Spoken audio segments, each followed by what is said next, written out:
Hi, welcome to Switching Mindsets. This is Anuradha Verma, and today we're speaking to Pooja Sharma. Pooja has spent over 15 years in the corporate world before setting up the Sarvodaya Collective, a non-profit working to weave inclusive communities around persons with intellectual and developmental disabilities, especially through their program, Inclusive Duniya. Hi, Pooja. Hi, thank you Yeah, for having me. yeah, wonderful to have you here. And so, what is Inclusive Dunya? Tell us about that. Tell us about your vision, your dream, and the program itself. And also, what are the mindsets that you're setting out to change through this? Thank you. Thank you for starting with that question because Inclusive Duniya started as a bit of a passion project through the COVID years, but really it's been something that's been sort of seeding in my heart for a very, very long time. And really, I mean, the way we describe it on a website and even otherwise is that it is a dream and a vision of a world where people of all abilities can thrive and flourish, and they can achieve their maximum potential and live a full and fulfilling life. This is something that is not currently accessible to persons with intellectual and developmental disabilities, or if I were to use a term that people might understand more broadly, the neurodivergent community, because they struggle with the mainstream system. And the mindsets that we're looking to change is to build an understanding that accepts differences as uniqueness and creates space for them so that people of all abilities can thrive. Yeah, the name Inclusive Dunya itself says that, no? Because it's an inclusive world. So Exactly. I just realized while Exactly. you were speaking. Yeah. Yeah. So, And yeah. Inclusive Duniya, the name itself is actually kind of interesting because when we first kept the name, and I'll give you a little bit of background where it came from, but we were told that if you're looking to change mindsets, if you start with a name that ends up priming people or your audience to expect a certain message, then you've kind of lost them along the way. But for some reason, it resonated with me, and I think it's working. We're about 2.5 years in, and it feels like it's working. Um, Yeah, yeah. I'm sure. And there's a lot to talk about, as we go. I would like you to explain what the term neurodivergent means and a lot of other things. But, first of all, your cause through Inclusive Dunya and Sarvodaya Collective is you said, awareness and allyship, right? So, Yes. why did you choose this? Why is it important? I mean, you told me a bit about it that, you want everyone to stand up, show up, not just the family members of the person who's affected. So, if you could tell us more about this, and also if you can share some statistics, numbers, to set a context for us. Start with the first part, like, why have you chosen allyship and awareness as your cause through this? And okay, and what led you to this really? What anything, any personal journey or something that led you to this? Okay. Um, so that it was a personal journey that led me to the cause. I am one of three siblings, and our middle brother, I'm the youngest. Our middle brother has intellectual disability. So this is a cause that we've lived around for, like in my case, literally all my life. So the fact that he didn't have access to life opportunities and education and healthcare and social connections in the same way that my elder brother and I did back in the past, but even today, is really what bothered me, and is what I'm hoping that we can try and fix a little bit, if not directly for him, but for the wider community. So it's a cause that's very, very close to my heart. And why I chose awareness and allyship, I think when I first decided, I started my career in finance, worked in education for 10 odd years. And when I decided that I wanted to sort of do something in the disability space, finally, after having thought about it for all of my life, I had a product idea in mind. And when I relocated from UK to India to start working on that product idea, I think I realized in every single conversation that I had that there's a lot of good work that's being done in pockets. But whether it's capacity building of the individuals or getting them to be, self-sufficient, take care of their own needs, study, 10th kar liya, vocational education ho gaya. But when they actually step out into the real world can be very difficult. I think the real world can be very difficult for all of us, but especially for people who are not that well understood. And so building awareness is really kind of, I mean, at the outermost layer, it is like, making sure that when people step out into a world, they step out into an inclusive world. So their capability has been built, but can we work on the other half to see, can we make the rest of the world a little bit more capable of including them? And then the second is, as more and more of us get more aware, I think we will start having early diagnosis as well, because we find that a lot of people end up missing out on diagnosis in the early years. And if they don't get the right support at the right time, they do not achieve the best of their potential. Right, and thank you for, talking about your brother. If you're comfortable, would you talk about the struggles that you faced as a family and what you saw and what is motivating you so that, others don't face such hurdles? And and what made you realize maybe along the way that you need more allies, not just the family, as you said, that everybody has to step up. Yeah, I'm very comfortable talking about it. This is what I do. And I think the more we share our stories, the more it sensitizes the world. So I'm just kind of stating it very openly so that it also doesn't come across as me using the story, but also serving the purpose. So we grew up in the 80s and 90s, and my father was in the army. So we also kind of like went from, and actually the army is great about, providing compassionate postings and support to its staff that needs that help. And we got that help quite amply. But back in the day, my mother had to sort of upskill to become a special educator because we went to places where they did not necessarily have the therapeutic support or educational support that my brother needed. Despite the compassionate postings. And I think we probably didn't realize it back then.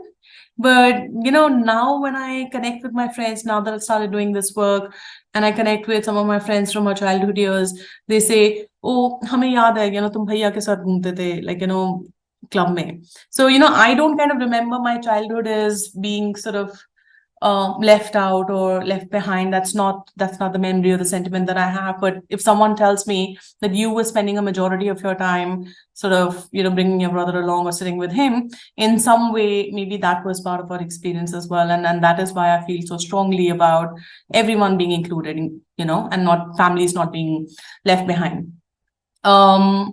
So I think all of that does leave an impact when I speak to some of the younger siblings, because I have a sibling's perspective. I do not have a parent's perspective.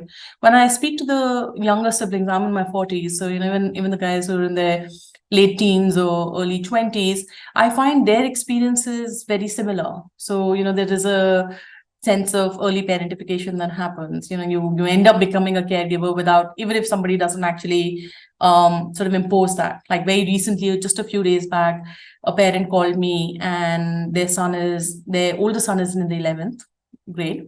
And the younger one is maybe just entering his teens and has Down syndrome. And when they discuss career options with the older one, he says he would want to work in order to support the community. So people like his brother's an artist. So people like his brother and providing them livelihood opportunities.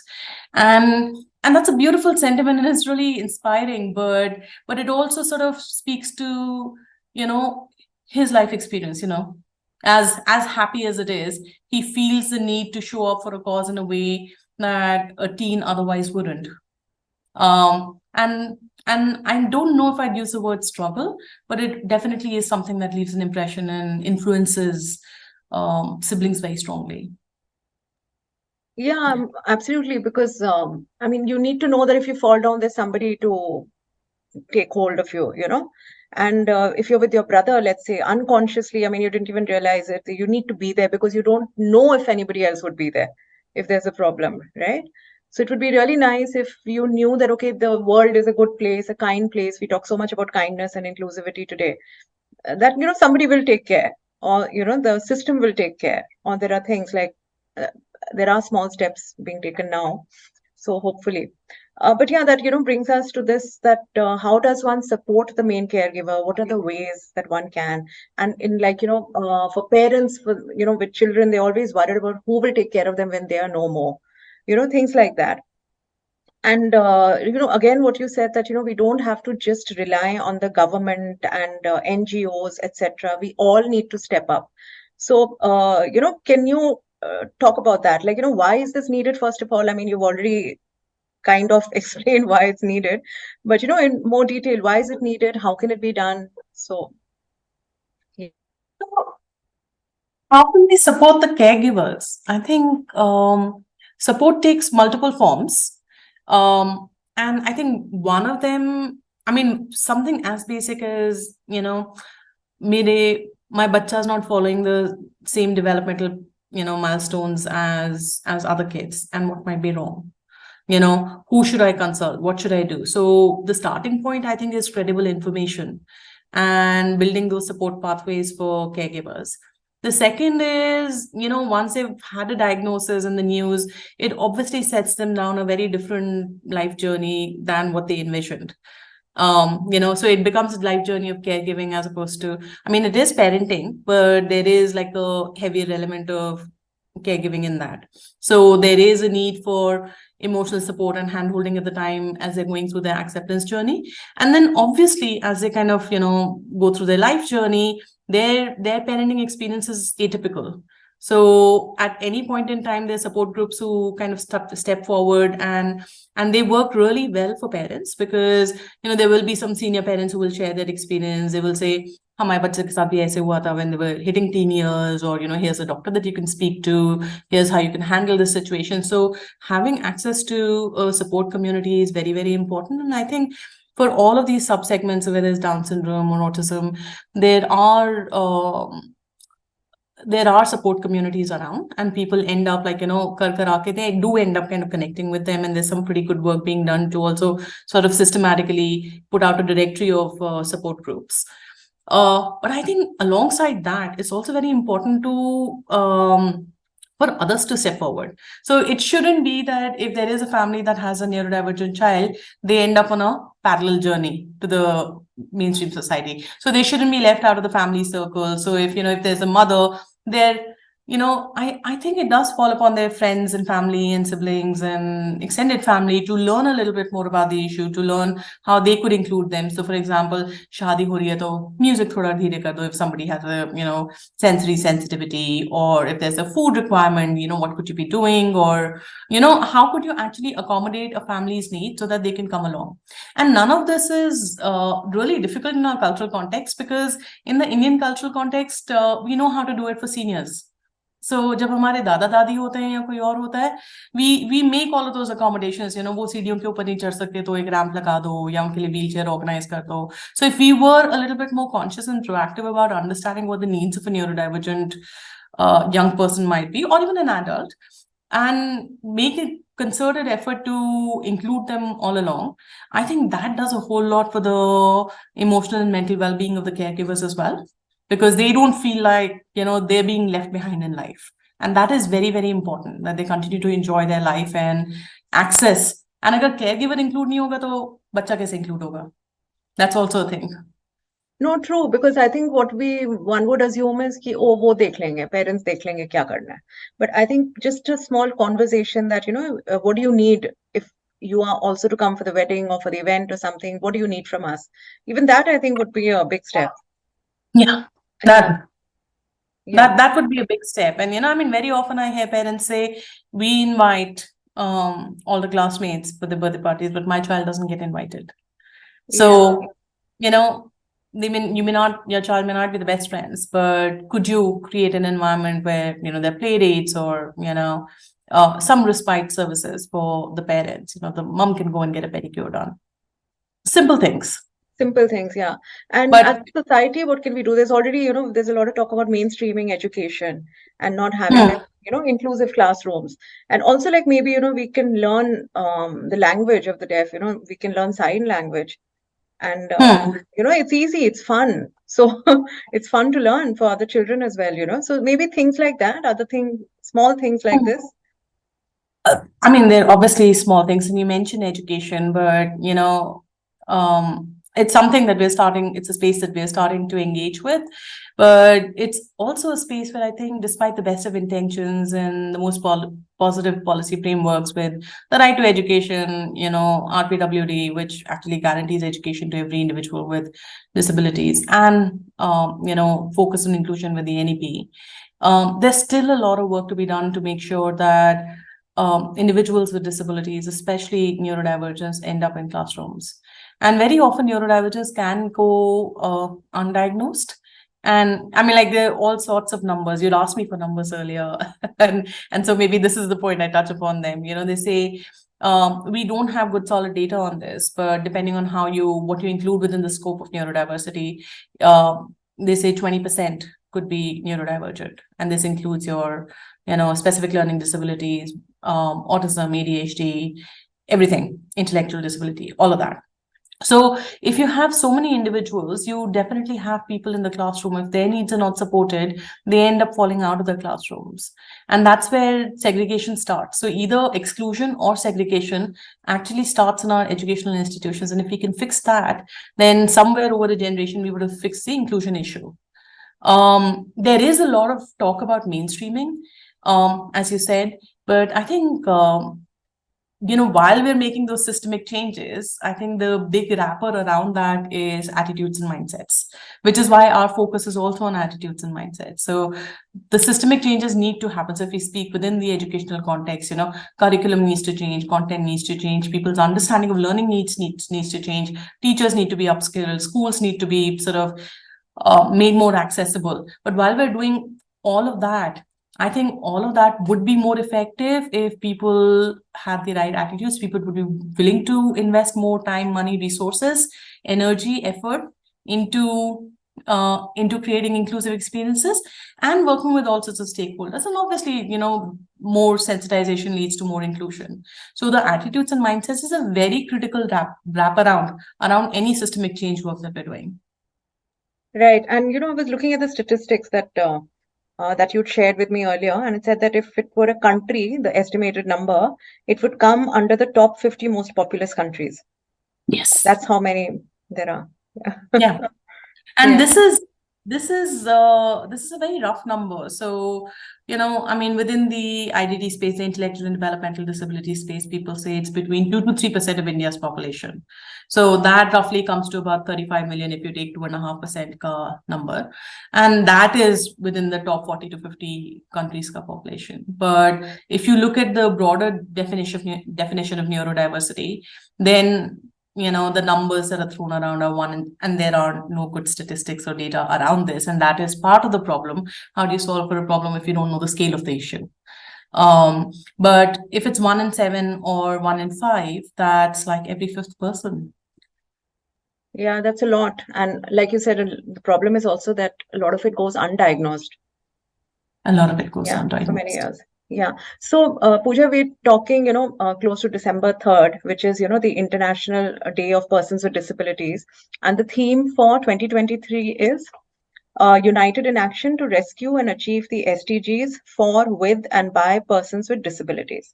So could you talk about, you mentioned stakeholders earlier, and could you talk about how you partner with individuals and organizations, in order to achieve these sustainable development goals, for persons with intellectual or developmental disabilities? What do you do as an organization, as an individual? So thank you for that question, because the name of our organization is the Sarvodaya Collective, and the intent behind that, or the spirit behind that, was that it is a complex, hairy problem, and it is going to take pairs of all sorts to solve for it. And it's whether it is parents kind of upskilling to teach their kids at home and homeschooling them, or a school getting on the inclusion journey and, an inclusive school becoming more inclusive, or a school taking the first baby steps towards building inclusion and admitting children with disabilities. Whatever the journey is, I think it's very important to support people who work directly with neurodivergent individuals. But like I was mentioning earlier, when people step out, they're stepping out into the mainstream world. So it is also very, very important to engage with parties, whether it's organizations that could be potential employers or, transport companies that that would serve as compute options for people with disabilities, to understand what their needs are. So we as an organization, we do three things. We put out content, we start conversations, and we do capacity building work. And our conversations are with individuals, but they're also in an institutional setting. And there we try and engage with people who are not directly related to disability as a cause, to try and build a base level understanding of neurodiversity, how that translates to needs within their context, and what they could be doing to create a more take that back to their day jobs, or create a more inclusive environment in what they do on a day-to-day basis. And that's how we engage with various stakeholders. Could you talk about something that you've done which which really made you feel satisfied that I've achieved something like this with a partnership or anything?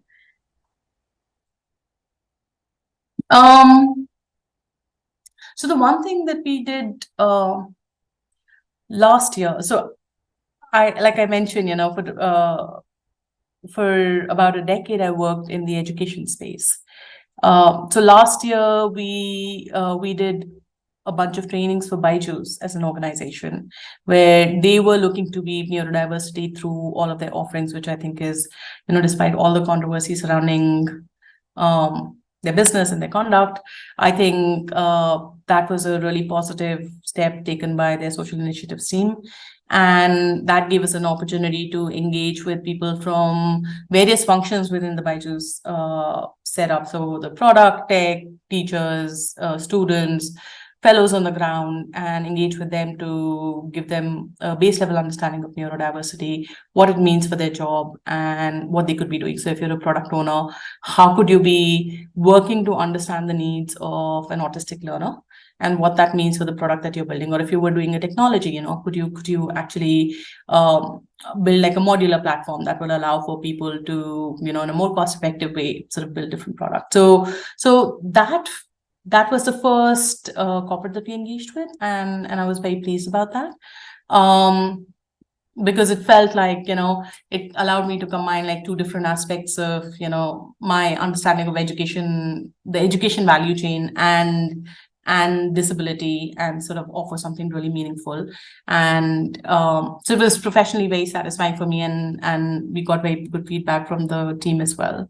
The second thing, and I will quote this from a conversation that happened this morning with a premium Delhi school, which is known to be inclusive. We've been engaging with them over the last few months and training their senior secondary students to be Inclusive Duniya champions. And so after like a bunch of trainings over the summer, today they went and they ran sessions with the middle schoolers. And we sat through some of those sessions, and just hearing those conversations was truly inspiring, heart-opening, mind-blowing, and one of those moments where you feel like, this work is worthwhile. Even if it changes one child's mind about what they do and how they can be more inclusive, it's totally worthwhile. Do you remember any conversation that touched you? I'll if I can go back to another conversation from maybe a few months ago.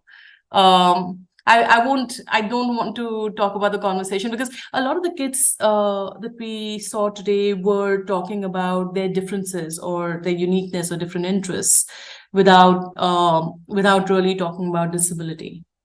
And there was a whole lot that was, and the thing is that kids are very conscious, whether it is about knowing about gender diversity or neurodiversity, it kind of wove through the conversations. But in their context, in the context of a 5th, 6th grader, I think bullying was one thing. Bullying and being ostracized was one thing that kept coming up again and again. I think that theme kind of continues even as people grow up. So the conversation that I actually want to relate to you is something that happened a few months ago in a college. And we'd run a session where we talked about neurodiversity. It was the first day of college for the first years. And in the conversation, there were a lot of people asking me, what does this mean?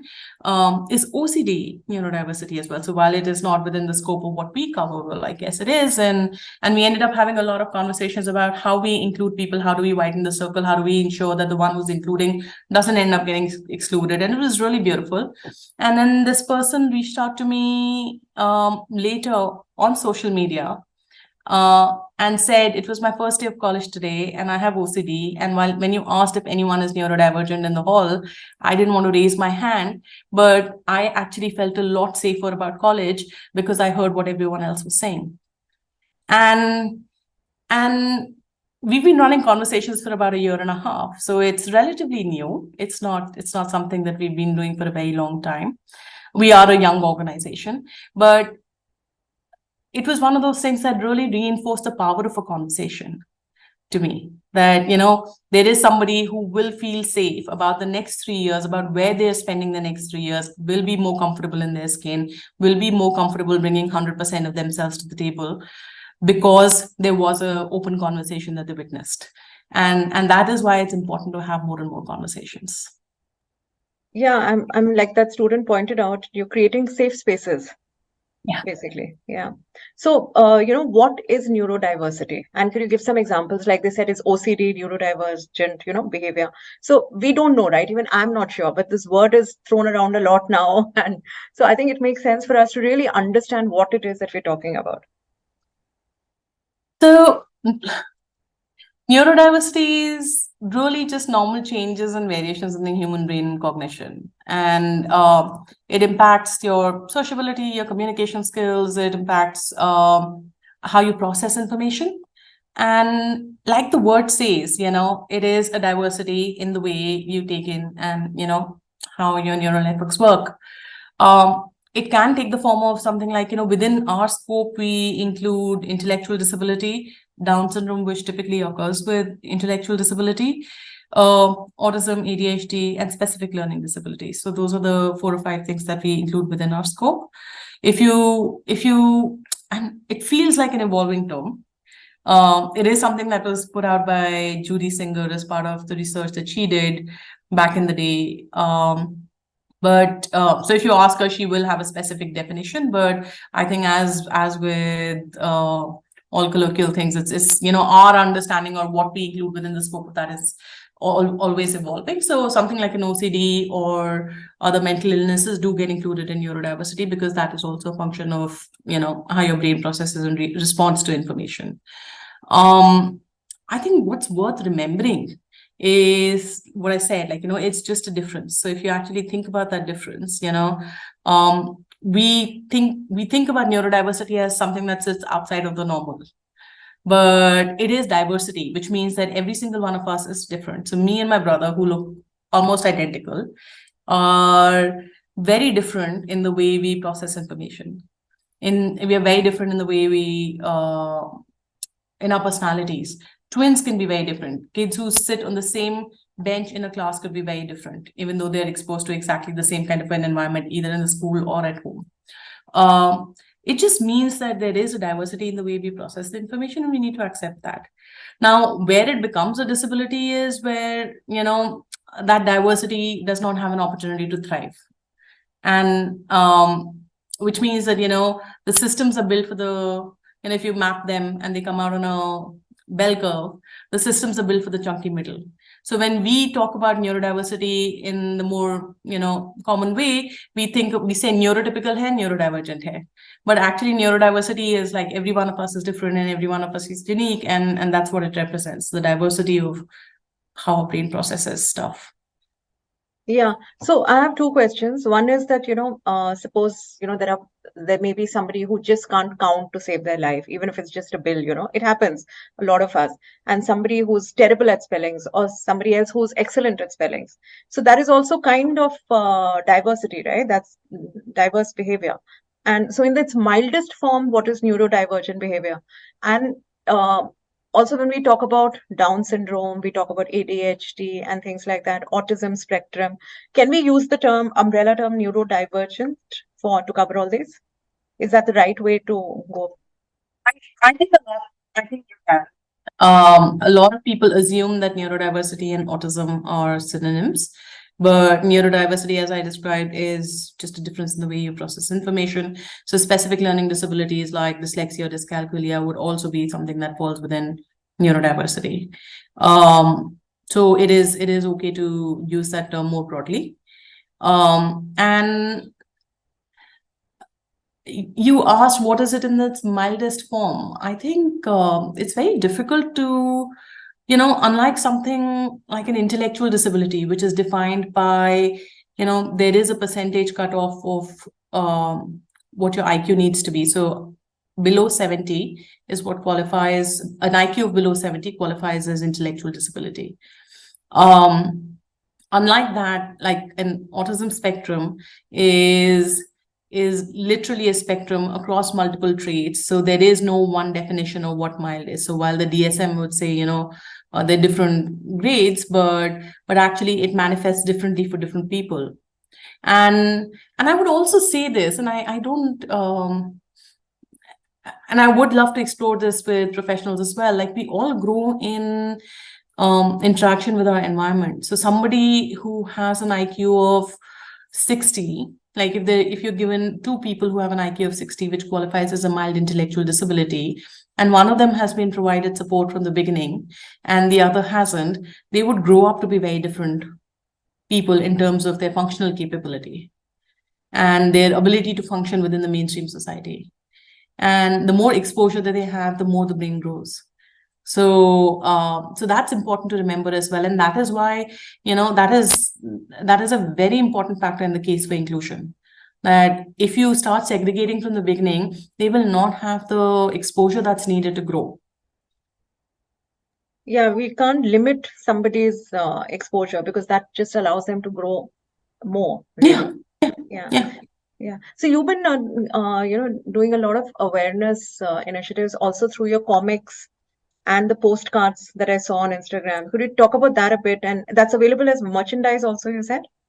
Yes, it is. It is. So we do a few bits of merchandise. We do the postcards. We do some T-shirts, etc., and dolls, which we've kind of introduced this year as fundraising merchandise. But comic started through March. When we were locking down for second wave coming in through COVID.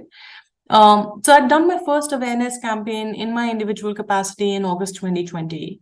And we had a fair bit of support. So we had about 85 people participating across the country. We were putting out facts and figures and stories on a daily basis, and people were sharing it and spreading it within their communities. But within our WhatsApp group and within our little WhatsApp group, people would ask 2-3 questions that, what does it really mean? So now I technically know what the definition of Down syndrome is. It's a chromosomal disorder, but uska matlab kya hua? How does it really impact someone? And what can I do about it? Should an NGO not be doing something about it? Should the government not be doing something about it? Should teachers not be doing something about it? So it was almost like, it was everyone else's responsibility.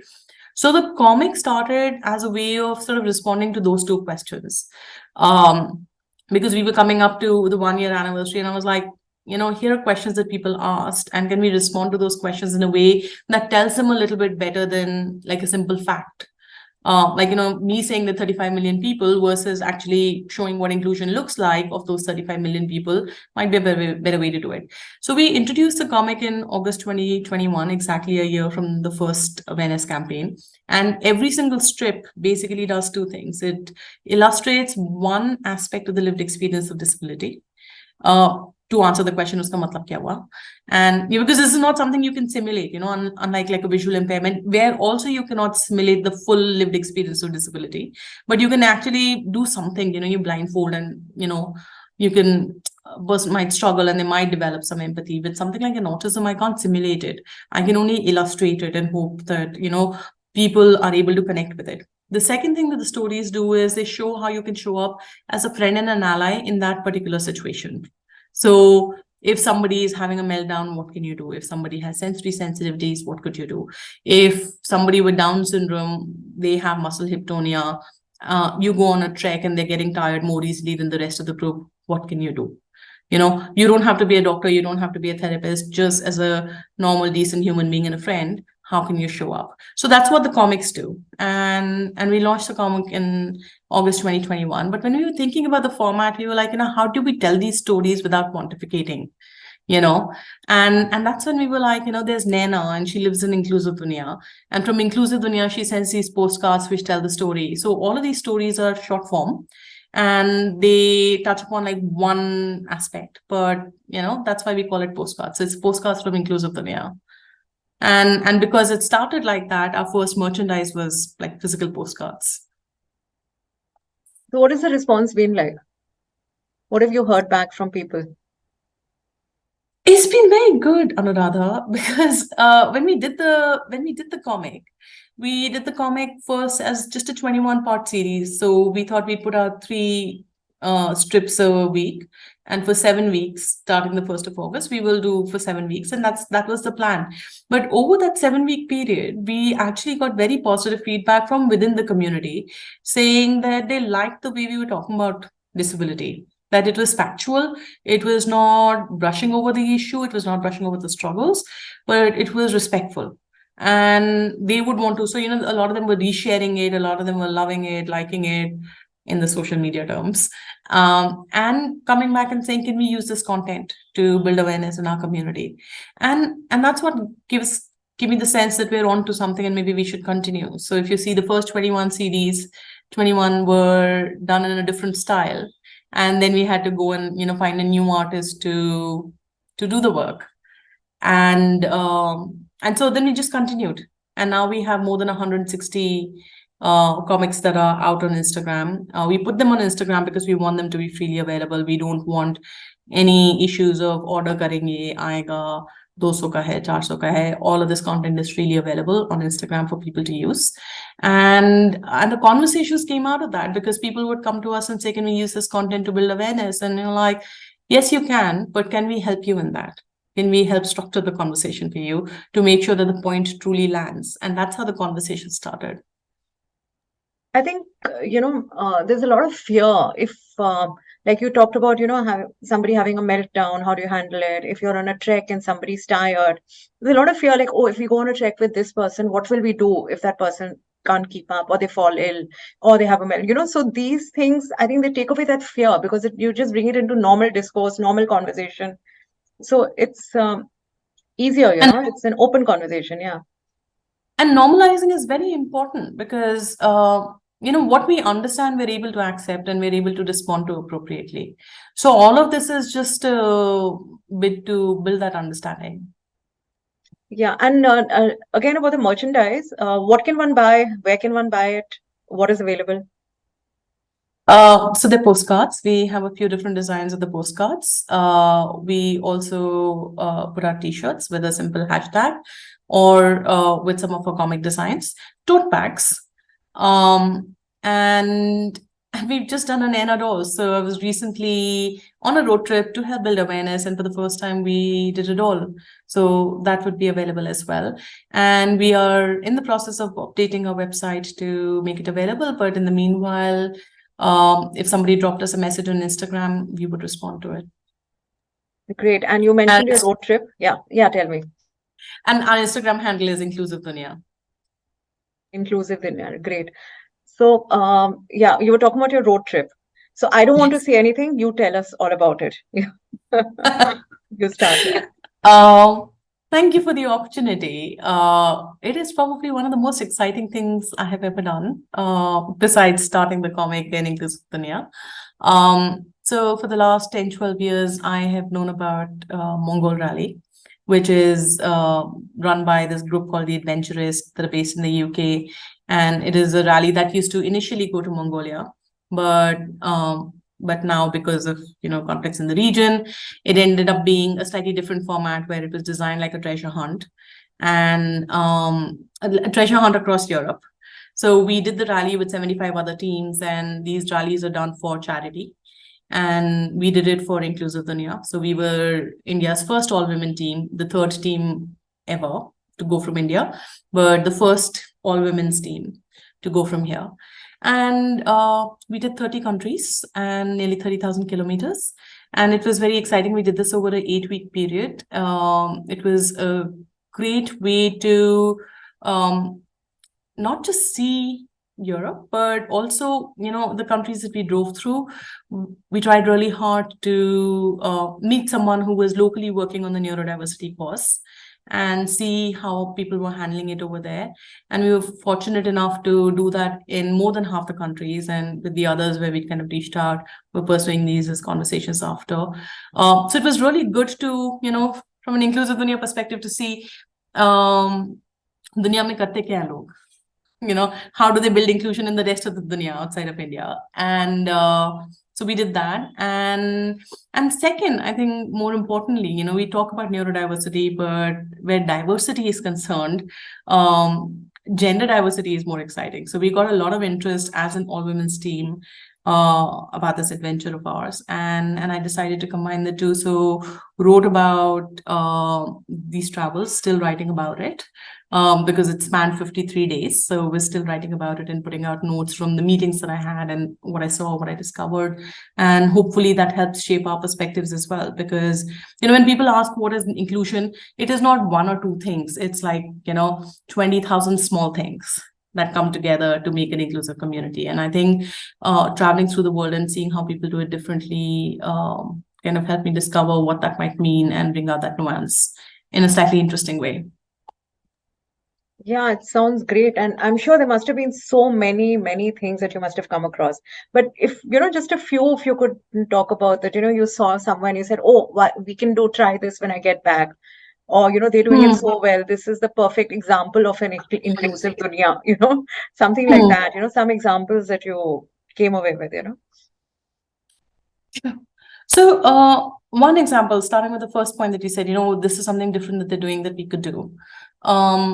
Last year, when we started running the conversations, which we call Inclusive Duniya circles, at that time, we were calling them reading circles because we were reading our comics. But alongside that, we'd also piloted something called buddy circles, where we were trying to solve for the non-inclusion problem by making buddy pairs or, creating opportunities for social engagement for the neurodivergent community.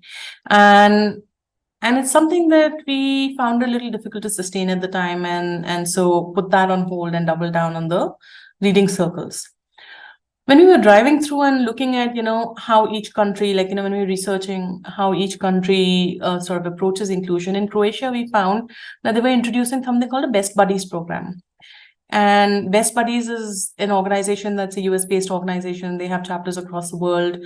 And they do a pretty good job of sharing their knowledge around how you create budding and social opportunities for people with intellectual and developmental disabilities. And I thought that was great because it, suddenly it's almost like a penny drop moment. Like, why didn't I think about that? Could we actually tap into the expertise of an international organization to see what we could learn and how we could do this better to actually make this work? So that was an example, and Croatia was just launching it. So we ended up kind of connecting with the people who were doing the in-country launch and their other team. So that was one. How does it work exactly in practice? Buddy. So it works with, so they have local chapters. Local chapters can either host like, chess competition. I'll give you that example. So if you host a chess club, then there are some volunteers who would step forward to say, Saturday, we will host a chess club between 11 to 12 at this venue. And they bring the community together. So somebody to play chess, from the neurodivergent community, somebody from the neurotypical community. And the idea is for, to create recreational opportunities. The second is to make buddy pairs. So one-on-one buddy pairs. So that, there's some friendship that develops between people because, typically, neurodivergent people, especially people with intellectual disabilities, do not have too many friends. As sociable as they can be, because people may not understand them that well, they do not have those friends. So it may start off as an inorganic thing, but hopefully by bringing people together and matching them and supporting them through the early days to help build understanding with the neurotypical buddy, and hopefully that takes an organic form and develops into a friendship. So that's the second thing that's done. And those are the kind of things that we would like to explore. That's really nice because I mean the word buddy is very nice because if a friend can't keep up with you, you will wait. You will have patience. You're not impatient. Why are you Yeah, so slow? I'm going ahead. So it's really nice. I think the word buddy is really good, and that's what we yeah, really need. Yeah, you were yeah. saying another thing that yeah, another take. So another one was I ended up meeting a mother in Amsterdam, like, and this was not a planned meeting, but I was on a walk, decided to stop on a bench, and found that I was sitting, I took my break on a bench where there was a mother with a 9-year-old girl with Down syndrome. So obviously we got talking and ended up having like a 2.5 hour, 3 hour long conversation, well into the evening. And what I found really interesting was the commonality in the experience that there is like kids going to school, mainstream school not being able to handle them, being pushed into a special school. um, there was a lot of that, which is probably a fairly common experience within the community in India as well. But there wasn't, in her, I didn't sense any of the angst or frustration that one often senses in parents over here. मतलब वो इतनी जद्दोजहद में परेशान हो जाते हैं लोग. And it struck me because when I asked her, like, through that conversation, so she's going to a special school, and then what happens, and where do you think life will take her? What sort of work would she do? Do you have any ideas? In the Netherlands, it's choice. Like, she could have dropped the baby as well when she realized that it might have a chromosomal disorder, and she chose to keep the babies. So it was an active choice on her part. It was not just something that she discovered when the baby was born. And I realized that a lot of that was because the system provides a lot better care. So while her daughter is going to a segregated setup, she does not feel unsafe about this question that you were asking earlier as well. What's going to happen to my child when they grow up, or who's going to look after them, because the system will look after them. In India, that does not necessarily happen. And while you kind of know it intellectually, it's only when you see that there is calm and peace on the face of a parent versus angst and frustration and a bit of fatigue from the work that's being put in. You realize what an important role the system plays and why it's important to try and change that system and build the support mechanisms that are needed. Yeah, and I'm just thinking how nice for you to see that because this is Yeah. what you're trying to build and to see that how much support it's giving the mother that she can do this. She's not alone. Yeah, Yeah. Yeah. very nice. So So, so I'm curious about one thing. I'm just thinking because we're talking about what they need and what we can do and all that. So you have, I mean, in your family you've experienced it, and you talk to so many people who are on the spectrum, etc. What do they feel? Is there anything that they feel like I mean, why can't people just make way for this, or why can't people be kinder? And is there anything that comes from them? What are they looking for? I I mean, think acceptance. their voice, so okay.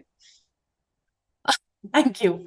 I think acceptance more than anything else. And, I don't want to, I mean, while we do this work, I don't necessarily want to say that I'm speaking on behalf of the community, but everything that I have observed in the last 3 years is that whatever words one uses, whether it has a slightly krantikari tone or slightly frustrated tone or a plea or just an expression of emotions, I think at the core, they're looking for understanding and acceptance and space to be who they are, and for opportunities to experience life in a way that they see their peers experience. So I mean, I can tell you this, like a few years ago, my brother and I were driving somewhere, and he said, "मेरे जैसों को तो ऐसे बोल देते हैं." And it's the first time, we were both in our 40s, and it's the first time I heard him say that. Like, he's this really aspirational guy, and I never realized that he identified with a type, mere jaison ko, and he felt hard done by because he's not allowed opportunities. And that made me realize, like, if he's feeling this way, then everyone, I mean, people who are able to articulate it articulate it like this, that, we would like opportunities, we would want to do stuff, we would want to go to school, we would want acceptance, friendship, connection, human connection. But all of it, I think, boils down to acceptance and understanding. Yeah, because we forget that. And like you said, it's almost 1 in 5 people, if we go by the estimated number. It's a huge population. Yeah. It is a huge population. And, I didn't dwell too much on the conversations we heard this morning with the 6th graders. But a lot of what they were articulating, like I said, they may not have used the term neurodiversity, but a lot of the experiences that they were talking about were of them feeling left out or left behind because of a difference. Everyone should be allowed to have whatever hobbies they have, and in our context, we would probably say, oh, they have a special interest. Because people on the autism spectrum typically end up having special interests. So are they diagnosed? Are they not diagnosed? Do they have an hobby that's unusual? That unusual hobby could be for any reason. But, that they feel not special, but left out because they have an unusual hobby is, a lack of understanding. So that manifests in different ways. Yeah. And there's so much we can talk about, really. I feel like we've just started. So, yeah. So even adults can be on the spectrum, as we've seen, especially ADHD, etc. So many are getting diagnosed now. Like I'd spoken to recently, to an author and publisher who got diagnosed in her 40s. So late 40s. Yeah. Yeah. Yeah. There are a lot of people. Yeah. I'm saying the number may be larger than we realize, really. The number may be larger, which is why the 1 in 7 or 1 in 5 number doesn't surprise me, because, and this is where I think having the broader understanding of the definition of neurodiversity, not neurotypical versus neurodiverse, but knowing that neurodiversity is literally like a diversity and everyone is somewhere on that bell curve at a different point on that bell curve. Yeah, we all have challenges, no, in certain areas. Yeah, we just don't go and look for a diagnosis, but we all have certain areas that we are very, very challenged by, which come very easily to other people. Exactly. So, exactly. And which is why it's also important that people have opportunities to play to their strengths. Understand strengths, take a strength-based approach to, build their skills and capabilities and have opportunities to excel at life using those strengths. True. And actually, it's a very simple solution, right? That's what we all do. We play to our strengths. That's what we do. Yeah, we just need to create that opportunity, really. Yeah, exactly. In fact, you're saying, people can get diagnosed later. Anthony Hopkins, your actor, got diagnosed in his 70s. And with someone like that, you'd say, that maybe autism was not something that was in the diagnostic manual, or it was not recognized as a separate condition. But a lot of that comes down to awareness. Why would somebody in their 40s or 70s go and seek a diagnosis? Because somewhere when they hear of, what the condition is, they have an aha moment and say, oh, that sounds like me. All my challenges fit this description. If this is really true, a diagnosis at that stage is more than anything else a validation. And because by then we've either learned to sort of create our coping mechanisms, or maybe need a little bit more acceptance to create space for that. But a diagnosis allows space to do that. But it starts from awareness. Somebody going in the 40s, or maybe people who felt like, oh, that's me too, and let me figure out like if that really is the case. And that's why awareness is so important. Yeah, absolutely. Because you're right. People create, all of us, not just people, we all create our coping mechanisms, but it is so exhausting at times. So if you get a diagnosis, you save yourself from that heartache, and all that time. Yeah. And acceptance starts with self-acceptance. So very often, because we're conditioned to think there is one model of good, somewhere we start thinking about ourselves as not good enough, or having some weaknesses, can't cope with this, and maybe this is not the right environment, I'm an idiot. None of that matters. Self-acceptance leads to wider acceptance. And this, you'd hear so many stories if you spoke to people within the community, where parents discover that they might be on the spectrum or neurodivergent when their child gets a diagnosis. That's so interesting. Yeah. Yeah. Many people, like a lot of sort of the more prominent voices within the community are parents who somewhere along the way discovered that they were neurodivergent because their child was getting a diagnosis and they were like, oh, I was exactly like this. Yeah, and maybe then you just feel ki I dealt with it, I coped with it. Maybe the child can also cope with it, which is wrong, right? So I think that conversation is changing. So that's a good thing. I guess. That's a very important point that you've hit on, that some people will say हमने भी तो किया था तुम भी कर लोगे, whereas others will say actually it was so difficult for me, um let me provide all the support that I can to my child, but let me also in that journey create more space for myself. Yeah. So Pooja, in the spirit of, creating more awareness, self-acceptance, and inclusivity, any books, movies, etc., that you can recommend for any age group, adults as well as children? First of all, Naina's Inclusive Duniya. Of course, Because yeah. we put a lot of heart and soul and as far as possible try and bring the voice of the community, voice and experience of the community to the fore. So and we engage actively with the community to sort of get their stories.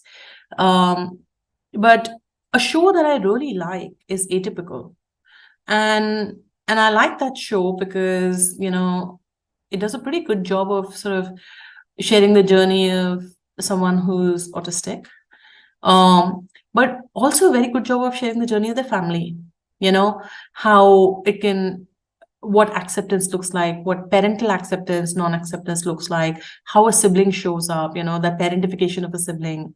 They become very protective, how they've done just a really beautiful job. There are 3 or 4 seasons out there, and I would recommend everyone to watch that. Great. I haven't watched that show. Of course, I'm aware of it, so I think I'll get down watching that one. So It's yeah, there's a lot of shows that cover autism or neurodivergence as a topic, but this is the one that I like the most, simply because I feel like it captures the whole family experience really well. right. So Pooja, finally, any message that you want to give out to people as we end this, and anything that you want to add, please go ahead. I think the one message, I mean, given the work that we do, I mean, first I would say I would put out an invitation to people to check out the comic Inclusive Duniya on Instagram and our website to see if it interests them, how, if they'd want to engage with the issue, then reach out to us via our website. That has a volunteer form, and our program is designed around volunteering. So I would want to put out that invitation. And I think generally, I would say try and talk to people that you haven't spoken to until now. Try and engage with differences, because there are things that we can tell, the things that we can share, but a lot of the understanding comes from experiences, and those experiences come from an open mind and an open heart. So if you kept an open mind and an open heart when you're engaging with someone who might look, talk, think differently than you, it only makes life richer, not otherwise. And I hope you enjoyed that experience. Yeah, you're right. Because a lot of time, people that we bond with, friendships, it's always about, what we all have in common, right? So I think it would be nice to seek out differences and bond over that, create a connection over that. Create a connection over that, because it only makes, I mean, like, it makes a richer tapestry. Absolutely, yeah. On that note, thank you, Pooja, and wonderful for increasing our own awareness on this very important topic. Yeah. Thank you. Thank you so much for having me. Thank you. Yeah.